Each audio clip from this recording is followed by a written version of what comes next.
Hey, hey. Oh, I don't know whether my Instagram family will join me today.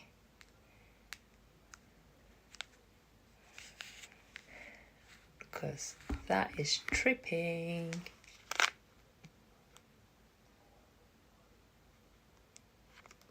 Right.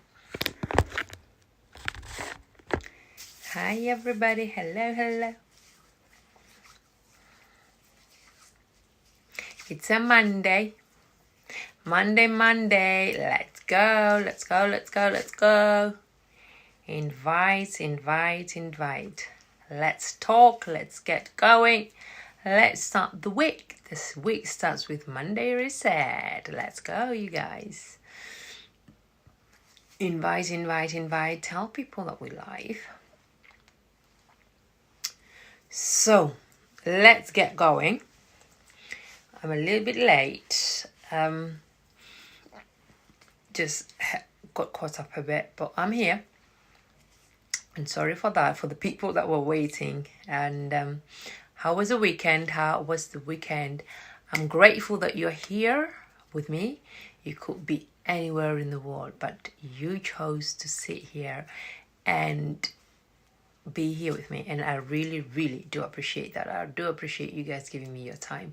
It means the world, you know. Without you guys, there won't be a Monday Reset. Without you guys giving me your time, there won't be a Monday Reset. So it's very, very important. So therefore, that's why we as people, we have to make sure that we look after ourselves, make sure that we live the life to our very, very best ability. Unfortunately, we had another tragedy in our community, and that it did hit me because it's somebody that I knew personally. And I'd like to take a moment of silence and to say my condolences to the families and friends, very close people to her. Yeah, it's a hard time. It's a hard time. And for us who are so miles away, being hit like that, it's not the easiest of things. And I feel the pain with people. I feel the pain of parents who can't say their last goodbyes. I feel the pain of kids who don't know their parents and they can't even say goodbye because of the distance. So therefore, because of how we made choices of living our lives, again, we are given time to change how we want to live our lives. So before I go into that, let's have a moment of silence and then hop into today's topics.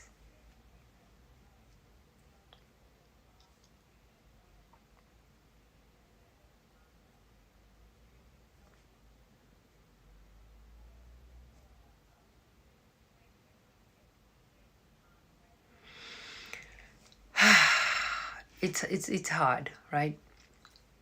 It's really hard, but as I was saying, we are given choices. It's up to us to make the right choice every single day. This is why it's important for us to make choices to educate ourselves, because most of us, we chose to come to the UK, to go to America, to go to Canada, some people are just fed up with, being around where they were, but some of us, we made choices for a better life, right? So we thought. And so people did well, people are doing well, but we can do better. For these choices that we've made, some of us miss out big time. And that's why we are given that second chance now for us to work on ourselves while we can, to make sure that our children don't get to live the life we have led, right, up to now, for them not to be a part of their kids' life, or for them not to be with their parents, us, for them to make a better choice in life, because we are teaching them. However we look at it, we are teaching them. Every single day, you are teaching. You are teaching your kids how and what is life. Although you might not say it with words, but your actions are saying it. So it's very important for us to really pay attention to what we're doing. Welcome everybody that have joined me just now. Welcome. So today's topic is, we are talking about the word trying. And then we will dig into one of the powerful women. I'm sure I've spoken about her before, but not on Monday Reset. So I thought I would revamp her, Coco Chanel, because most of us, we love a bit of Chanel, right? Original or fake, we all want to wear into her brand. We want to be a part of her world. We just want to be a part of who she was. And then dig into the money part of things, which is NFP. It's NFP, and I will explain a little bit more what NFP is and how it works. But let's start with the word trying. Oh my God. Drives me mad. It's one of those words that really, really drive me mad. Why do we say I'm trying? Why do we feel we have to try doing anything? Results of how we live our lives, because we try. We don't try. We don't live our lives. It's how we want to. We're trying every day. I'm trying. Every day I'm trying. Trying is just it's a word of an excuse. It's a cop-out word that you use not to do something, or even if you do and you do it halfway, it's something that's, oh, I tried, so therefore, it didn't work, so because I tried. No trying. Let's just be truthful and do what we have to do. I'm a firm believer in words that we use. I never really looked at it that way until I started getting into this personal development stuff, like really empowering myself and becoming a better person. Hey, Tyra gal, becoming a better person. How do I empower myself? How do I make myself better? How do I seriously make myself better, empower myself with my words of what I was using? Because I didn't understand that the words that I was saying to myself would belittle me. So in that case, you have to increase your vocabulary. What are you saying on a daily basis? How are you going to increase your vocabulary? It's through reading. And yes, hi sweetie. It's through reading, listening to podcasts, and writing down. So it's important, because when you write something down, you print it on your brain. It sticks. It sticks better when you write it down. And when you are even on here or talking to your kids, being on here, so for everybody, I understand that, but talking, just make sure that your vocabulary, it's resembling you. You mean the words that you want to say, instead of just trying. It's just a word that I don't buy into. Don't try anything. Just do. Right? You can do something. If it works out, it works out. If it doesn't, it doesn't. But you did it. You didn't try, you did it. Right? There's no trying. There's no trying. There's no gray area. It's either or. It's a yes or a no. Are we doing this or are we not doing this? There's no trying. And one other thing that we as people, we do, we use profanity. Not everybody, but most of us, we do. It's a way of, we say it's an excuse. So, it's just how I express myself, or how that person expresses herself, because I've grown up with it. Now, learning and being around people that are growing and, wanting to become better, wanting to make more money. Some people do make money. They do curse. That's fine. But as a rule, for most people don't, because they understand it's just a lazy way of you being mentally lazy, of using your words. You're just being lazy, and verbally you're just being lazy on how to use your words. You're just not using them right. You're just not doing what you're supposed to do. So because you don't mean what you want to say, you put in a curse word. It's the same thing as trying, because you really maybe don't want to do that thing. And you say, I've just tried. And then it's just a backdoor word that you are using. So nobody will hold you accountable, not even yourself. You won't hold yourself accountable to the thing that you said that you were going to do now because you tried. So therefore, you're not holding yourself accountable. Is that making sense? So trying is just a cop-out word. We shouldn't be trying anything.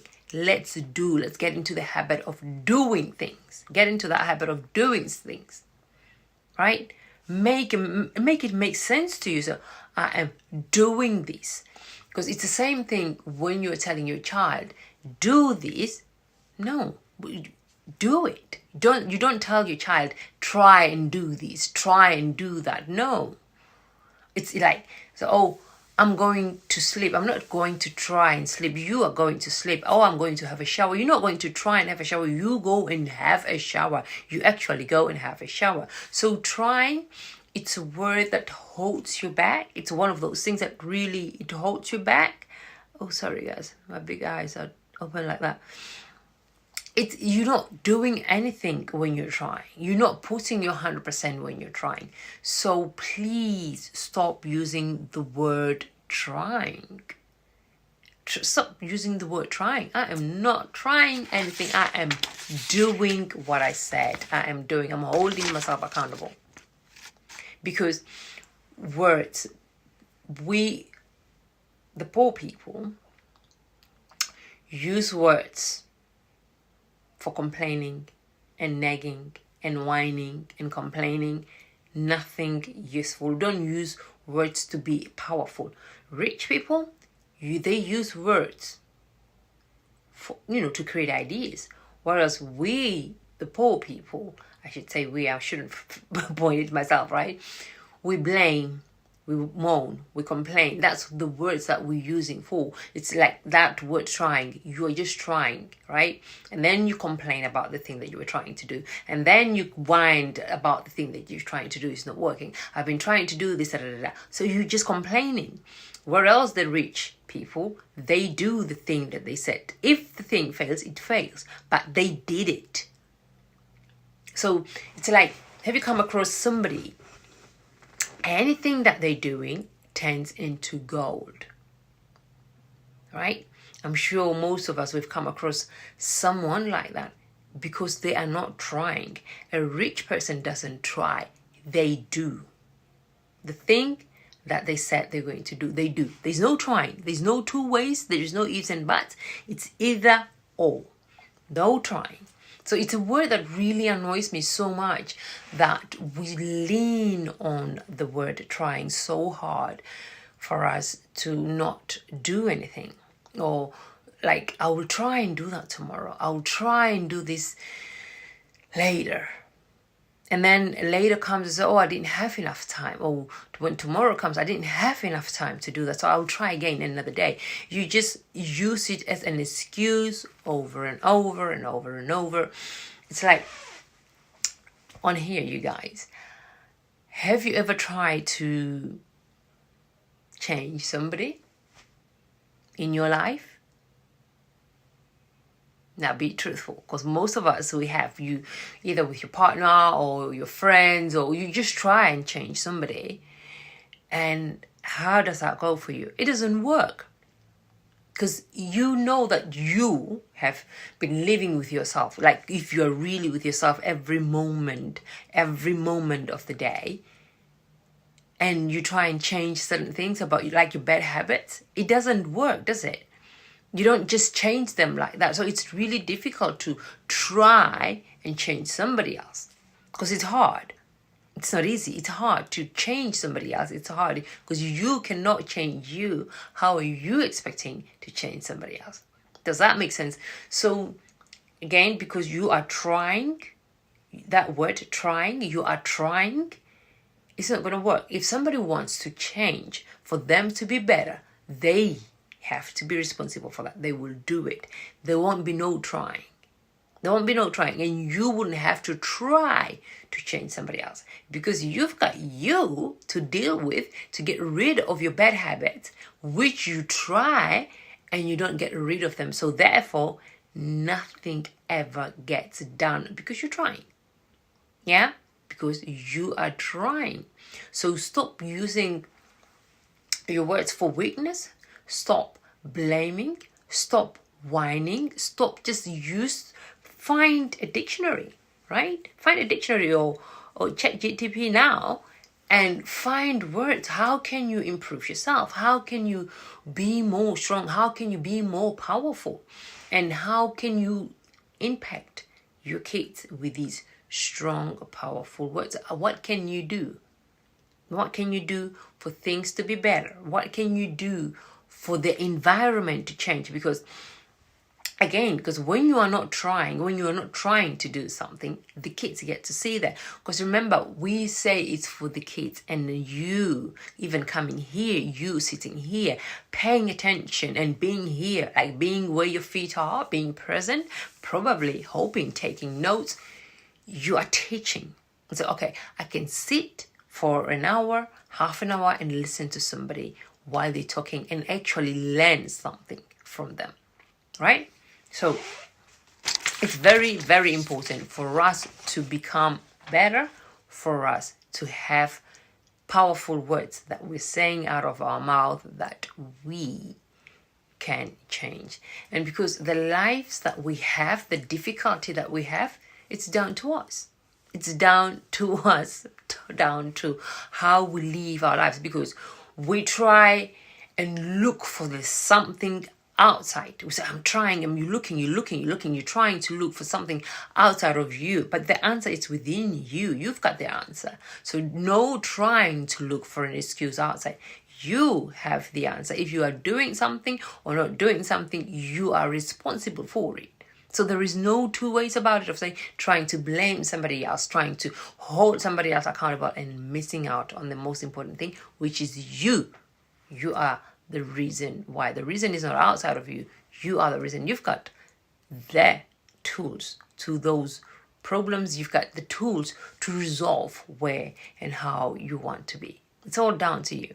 But we don't hold ourselves accountable, and it's always easy to blame somebody else, right? It's very, very easy. It's very easy. So why should you? Why should you blame yourself for something that you can point a finger at somebody else? Oh, it's the kids. Oh, it's the job. Oh, it's a thing. So nothing gets ever done. So get trying out of your vocabulary, please. That's one thing that really annoys me. When I'm talking to my other half, I'm trying. So no. We're not trying. We are doing this. It's either or. There's no trying, please. And it's something that I used it. It still comes out of me. I used it quite a lot. I say, gotta get rid of that. Like, are you doing this or are you not? It really winds me up. So, because for that, you just don't get anywhere. You don't get anywhere at all. So, on that, I will hop on to a powerful woman that walked this earth. Her name is Coco Chanel, a woman who didn't try anything. She actually did what she said she was going to do. So, like on Mondays, I go out and try and find people that we can learn from. Because all the ladies so far that I've brought here, they did the thing that they said they were going to do. They stood the ground and did the work. They say, this is what I'm going to do, and that's going to happen. And like, they did it. So Coco Chanel, she was one of those people. So when she was around about 12, her mother died, and she was left with her dad. I think she had 2 sisters. Sorry. And she was put into an orphanage because dad obviously couldn't look after her. And that was the last time she ever saw her dad, like dead or alive. That was the first and last time. And she lived in this orphanage with the nuns, and they were so strict. She hated it there. But the one thing that she loved about the place was learning how to do sewing. There was no trying, so they were learning how to do sewing. So she learned the craft. She loved it. And at the age of 18, she had to make a decision. Either she's going to be a nun or go and face the world. Because she hated it that much, she went out and faced the world. And now, because she came from a very, very poor background. You're coming from nothing. Of course, it was in France. Coming from nothing and then end up into this like really, really restricted place. The nuns were so tight, like you had to be disciplined in a certain way, so they were like really disciplined, and she hated it because I think she was a rebellion child. I think by how I listened to, like, even to who she became, like the Coco Chanel, but she was born Gabrielle Chanel, and now some people say she was given the name Coco Chanel because of the song like that she sang, but some people say because she was named, or she picked the name because it was like, it meant a kept woman. Nobody knows, but it was her name. She was born in 1883, 19th of August, right? Born in France. And they said she went on learning sewing, and then she went out, found a job as a seamstress, right? And she did this after she left the orphanage. So around about 20, she was doing sewing, learning how to sew. And then along the way, because she had this dream, she wanted to become rich. Now, this is, so the thing that I'm learning from these women, all these ladies, they had a drive. They had a purpose. How most of us live our lives, we don't have the drive enough, we don't have the courage enough to go and do the thing, right? We are just here living life very, very, very small. And for most of us, going abroad, we think we've made it.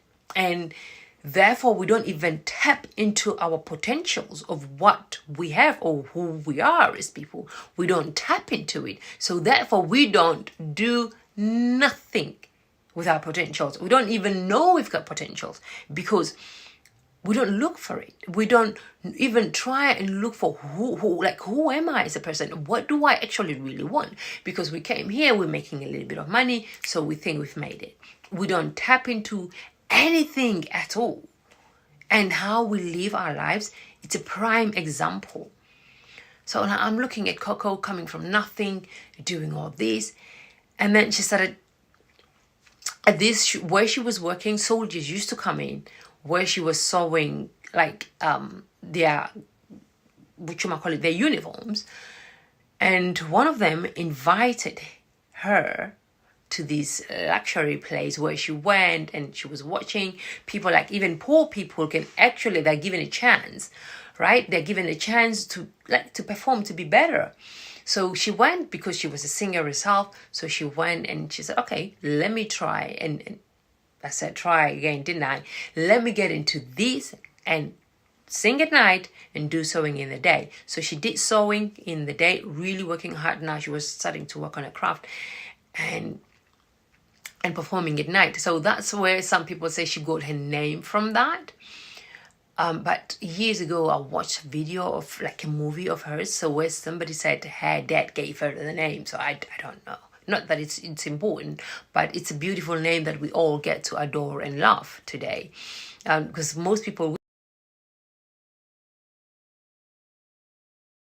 now, we don't know her as Gabrielle. So we just love Coco Chanel, but she came from difficulty, which is a prime example that we all can come from difficulty. And if you have the drive enough to be a better person, you can be that better person. You can do the things that you actually really want to do. In 1903, age 23, as I said, she became that seamstress. And it was, for her, she didn't look at it as, okay, I'm just going to sew some clothes. Sewing. No, she saw it as like that small step into the big giant of the fashion world. And she went on and doing her thing. As I said, during the day, she was doing these clothes, sewing, and then decided to do her own thing. And then along the way, somewhere here, one evening, she met this rich Englishman. Right? Because now, this Englishman is Eden Balsan, and he was the person who opened the doors for her. And she became a mistress of hers, lived in her mansion, and when she was there, he sort of gave her a room. Okay, you can play with your things. So he was looking at it as like a play thing, but no, she meant business, honey. She meant business. So when she was there, one day she was invited. He invited her to a party, and she was like frustrated with how, because women used to wear corsets back in the days where you could hardly breathe. We are free now. We wear almost whatever we want, right? So people, when women from back then come back, they will be appalled by how we dress, because you had to dress up back in the days. And she was like, no, I've had it. I'm fed up. And it was men designing women's clothes. And she's like, no, why? Because it's a man designing for a woman. They don't know how that feels. So women were dressed to, like, you are not meant to breathe. And these corsets were so tight. You could see it like in the old movies, how they were made so tight to suck you in, suck everything in, because you don't want everything, like you want everything flawless. So, and it's a man, not a woman designing it. So she got frustrated. So one day she stopped worrying, because he was showering her with gifts and stuff. So one day she stopped and said, no. And he was like, my goodness me, what have I done wrong? Why is she not wearing my clothes? But in her mind, it's like, no, I can do better than this. So she went to this function where she was invited. She wore a suit tailored to her body, and then wore one of his ties, and she made these beautiful hats, and she wore a hat, right? She wore a hat, and people were like, oh my God, who is this? And like, so they were astonished and amazed. But what she was wearing, people were talking, and that was just what she wanted for people to talk. She wanted the attention. So people were talking, paying attention to her, like, okay. So eventually they started like paying attention to her, paying attention to what she was doing. And so the tricky part came when she wanted for an investor. Nobody, everybody was like, okay, they're praising, but nobody wanted to invest. It just shows, like, you will have people, everybody will be cheering for you, being cheerleaders, but not everybody got your back. But at one of these parties, she met another gentleman. He, at the age of 26, so he took her in. They became business partners, and then also become like, got into a relationship. Arthur Capel, that was his name, and he was an Englishman. He was an English gentleman. Took her in, took her serious. She broke up the other relationship, so she went, of course, because so people were saying, Chanel Coco, she used this person to, I mean, who doesn't? If it's a stabbing ladder, why not? And if somebody's not taking you seriously, why not move on? So to me, that's how I was reading between the lines. Is somebody's just taking you, it's like, okay, just the little thing that you do, belittling you. And while you've got a bigger dream in your mind, you're thinking in your heart as well, I want to be more, I want to be better. So it's for me, I took it as a lesson. Do not stick around somebody who's not seeing into your potential. Do not stick around people who don't see growth into you. So he took her on. He was like into her. She was into him. They became partners. He was giving the money, but she was the machine, the big machine behind it all. So if it wasn't for her designs, of course, there wouldn't be a business. So she did the work. So now, in 1910, a small store opens up where she was selling hats. Because this is a thing for most of us. We want big things, but we don't want to start small. That person, Coco, started with nothing. From an orphanage to hating where she lived, but she stuck around because she loved the sewing bits. It's something that she felt like she could do it, right? And she had a vision and a dream of wanting to become rich. And where do you do this? So she went out and sourced things for her to be better. Now, to me, it's a lesson as well to myself as I'm talking to you guys. You gotta go out and source. You gotta go out and do networking. You just don't sit at one place and want things to become better. You gotta go out, like move, shift from where you are. Clearly, the things that we've been doing for years, they are not working. So move from there. So she opened a store, selling her hats, and then the House of Chanel was born in 1913 officially. Now, how did that come about? She went to a place where, like, people deliver, it's somewhere in America, somewhere, not just, I nearly said America, somewhere where the rich were going for holidays. So she thought, okay, where can I go? Networking. Where can I go and meet these rich people? Because if I want to become rich quickly, as fast as I can, where do I go? Although I'm among these elite people, I need to make a name for myself, because you know what, some rich people can be very snooty, looking down on you because you are a nobody or you don't have anything. So who are you, kind of thing. But she knew who she was. She was confident and comfortable in who she was. So she did it. She did the work that she had to do for her to become Coco Chanel that we know today. There were perfumes that were out there, but that smelled like just a one scent, like a vanilla or maybe a rose. But then she came around and said, hell no. Coco Chanel number 5, it's here. Chanel number 5, it's here. It was done then. We still love it to this day. Of course, obviously, it has changed a little bit along the way, I'm pretty sure. But she had a bigger vision. She had a bigger dream. World War I came. Everything shut down, but hers was open for whatever reasons. Some people say she dated one of the chief commanders, so that kept her shop open. Some people were saying she was a spy for them. Some people saying she was a spy for the French people, whatever. So World War II came along again. So for her, instead of seeing it as a problem, she saw it as an opportunity of, see, one door shutting, then the other one is opening. So instead of her doing these fluffy, beautiful dresses that she was making, she changed and said, okay, if I can't do that, what else can I do?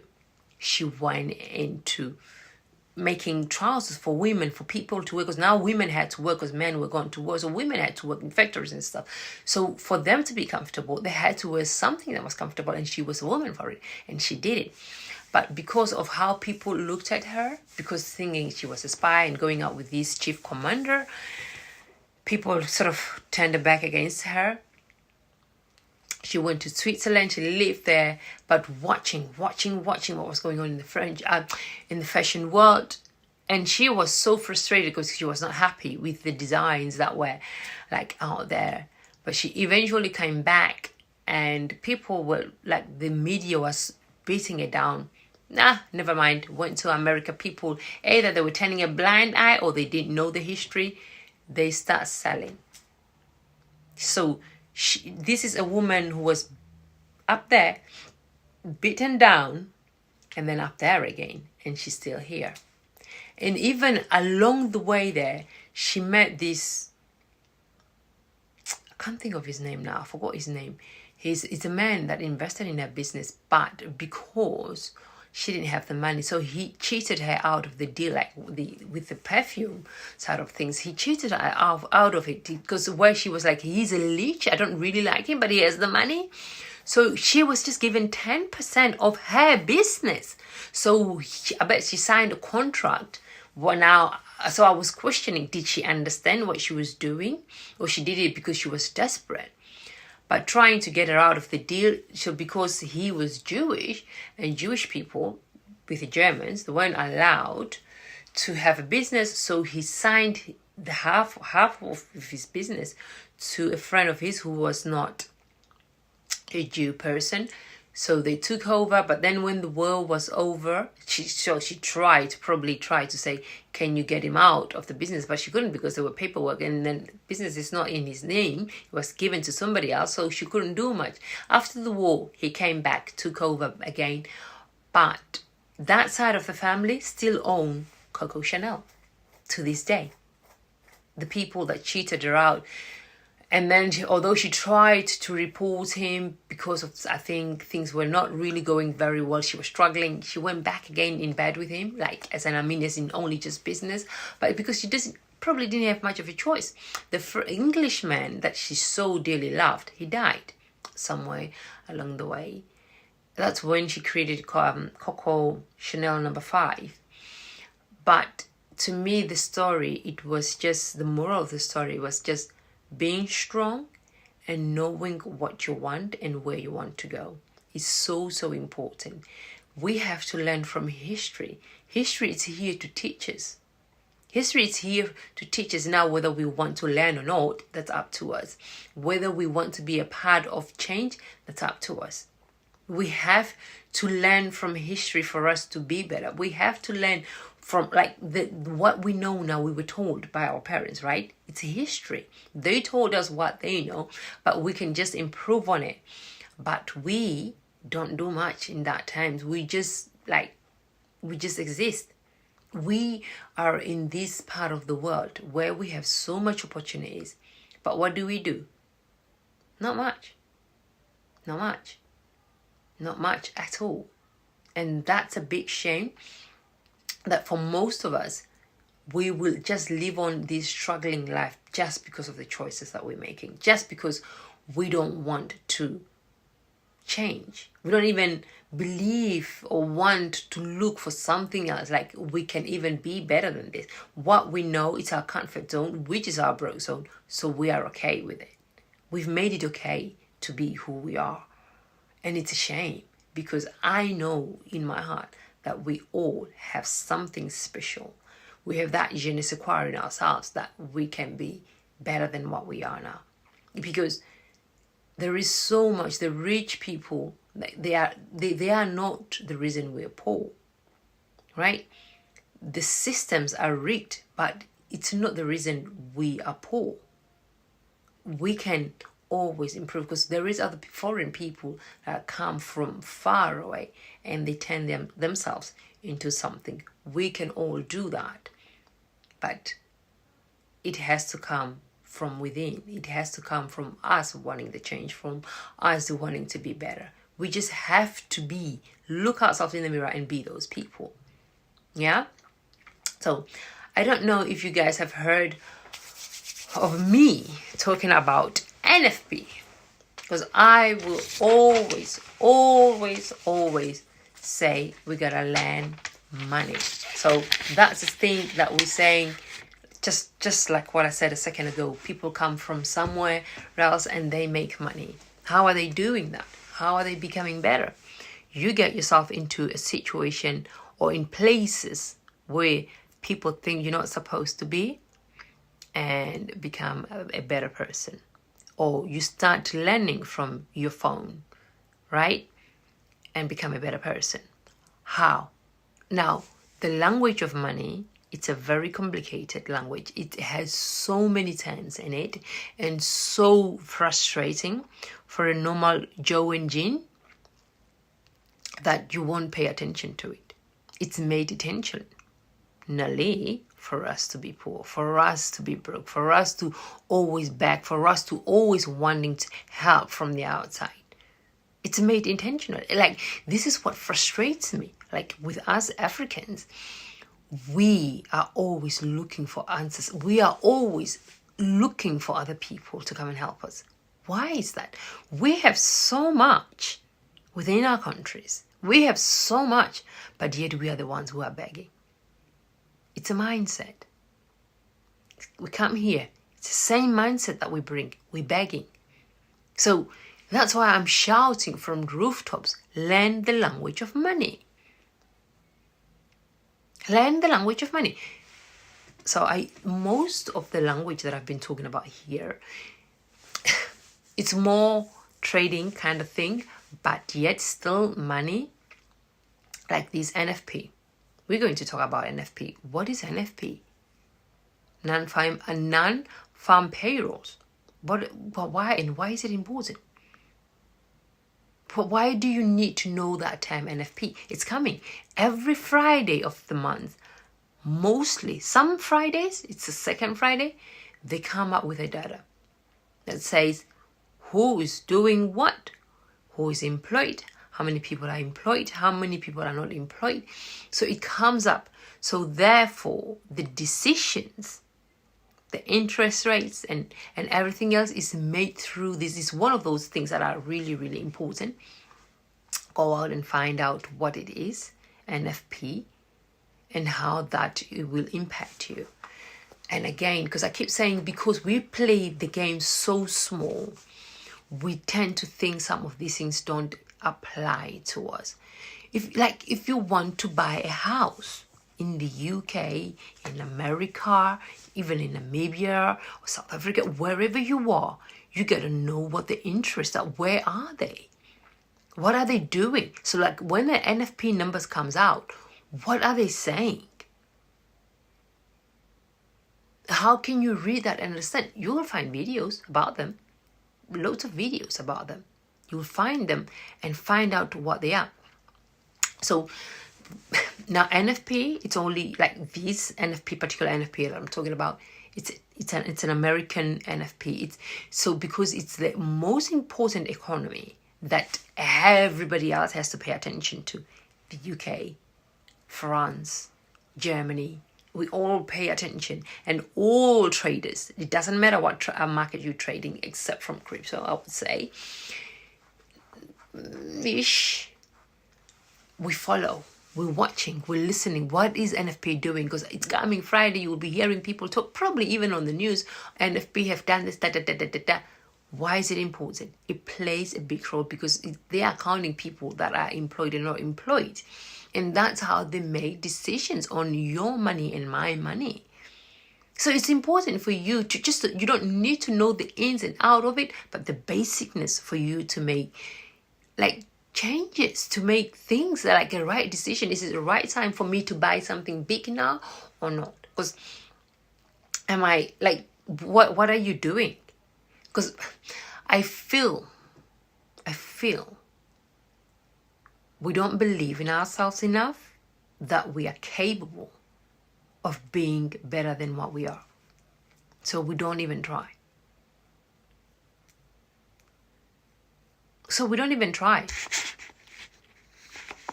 I've said about the feds. They are the people in America that makes those changes. So they look at this data as well. When they're going to put their interest rates up and down and doing whatever, they look at NFP. What is the NFP number saying?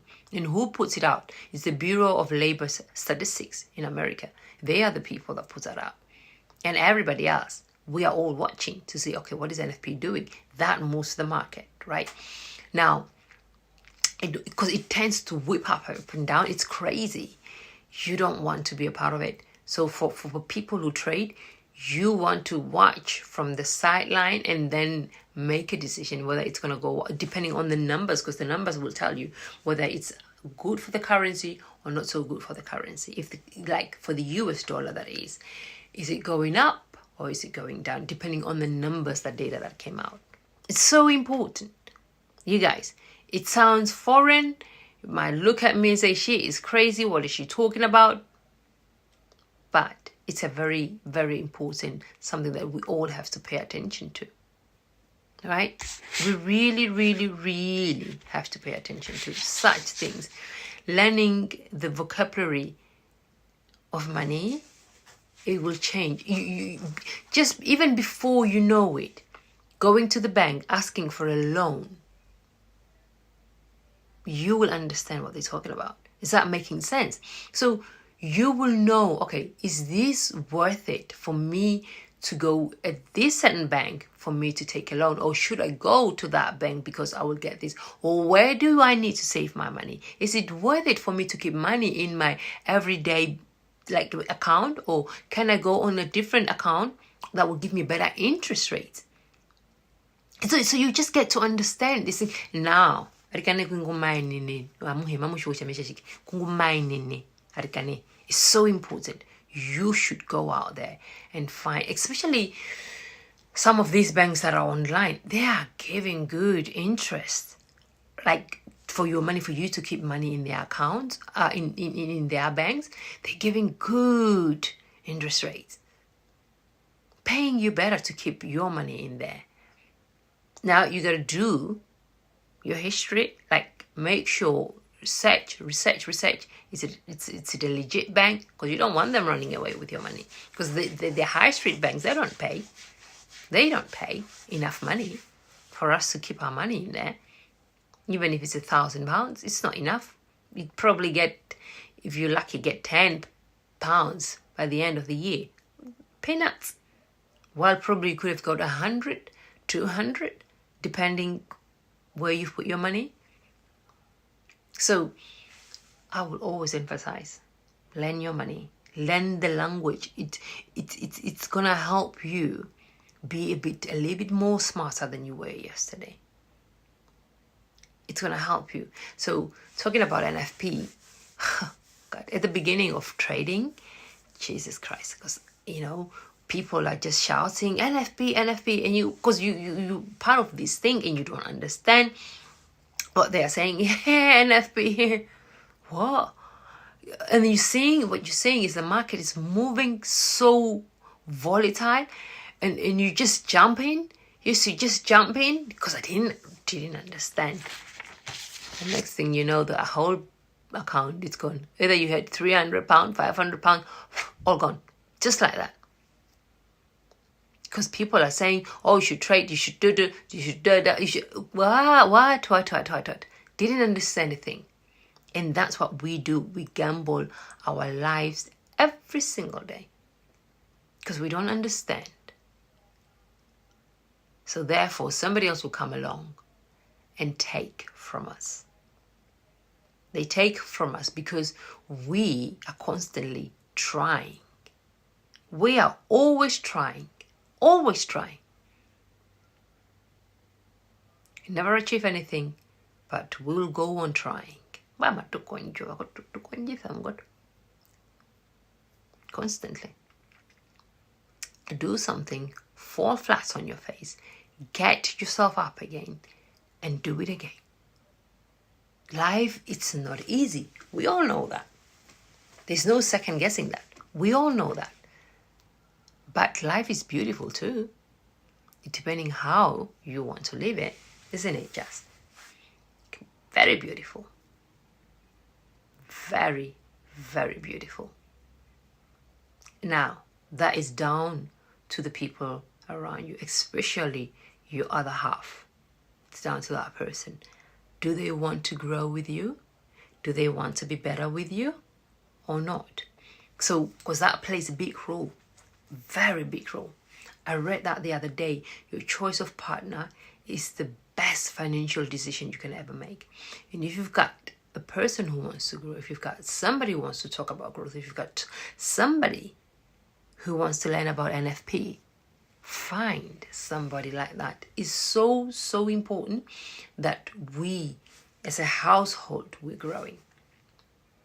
So go out, find a partner if you need one. If you've got one, maybe you can talk about it and say, how can we improve our money? How can we shift our money?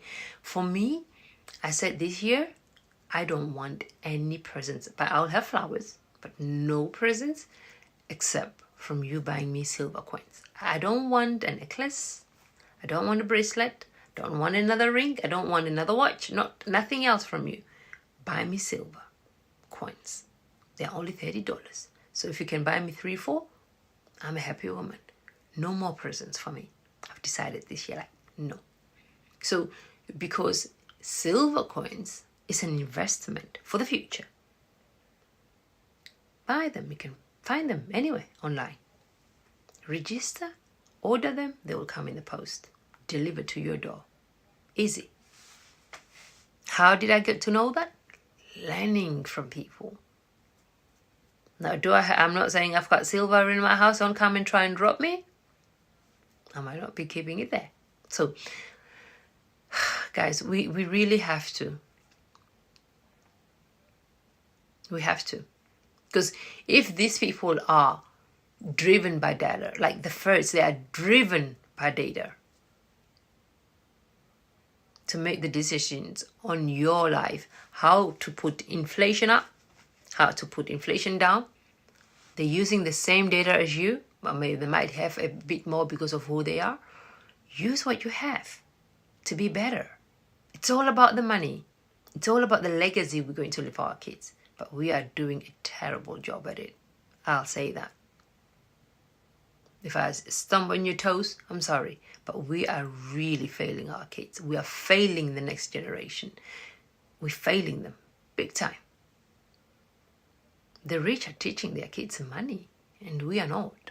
Because we feel like we're struggling, because we feel like we're trying, because we don't want to learn, because we don't want to do anything different from what we know. That chain will never be broken. We'll always be poor. Always be poor. And that's a shame. Because, as I say, I believe in us. We are full of potential. Just look in the mirror and you will see the potential in you. Guys, I will love and leave you. Thank you so much for giving me your time. I really, really do appreciate it.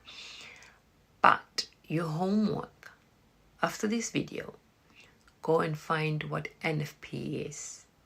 NFP. What is it? Find a small, short video on YouTube. And listen to it over and over. Not once. Over and over. Over and over. Make it stick here. And you will understand. So, because in the news, so they will talk about, they don't talk about money as much as they should. Like, it's the same thing in school as well. They don't. But when you being here, when you make it a habit of listening to these things, it becomes easier and easier. Because you are doing it, like you stepping into that world slowly, you will get to know what they're talking about. I say, okay, so this is happening, okay, all right, okay, fine. Because I want all of us to be better, because when it comes to like buying houses, maybe our kids might buy a house or not, depending on what we are leaving them with. Because so if most of us now can't afford, they don't stand a chance. Because BlackRock, all these big companies, they are buying the houses. They are they are buying, taking everything from us. Yeah, I think I'll leave you with that. But go and find NFP, and find out what it is, and teach the children. Please teach the children. All right, guys. I'll say ciao. Thank you so much for giving me your time. I really, really do appreciate you guys coming here. Let's educate. Please spread the word about Monday Reset. That's the name of our Mondays. It's a Monday Reset. We're resetting. Every Monday we're resetting. We gotta become better. If we're not financially educated, we are broke. If you could be educated as anything, but if you don't know money, you are still broke. Right? Because most people live paycheck to paycheck. Broke mindset. You don't know how to manage money. Broke mindset. Anyway, guys, I love you and leave you. Thank you for coming here. Go and chase your purpose. Chase purpose. Chase purpose and not the money. Because money will come, right? Money will come to you. So, all right, guys, I'll love you and leave you. Have a good Monday evening. And I'll see you guys next week. Same time, same place. All right, loads of love. Bye. Chase money and not purpose.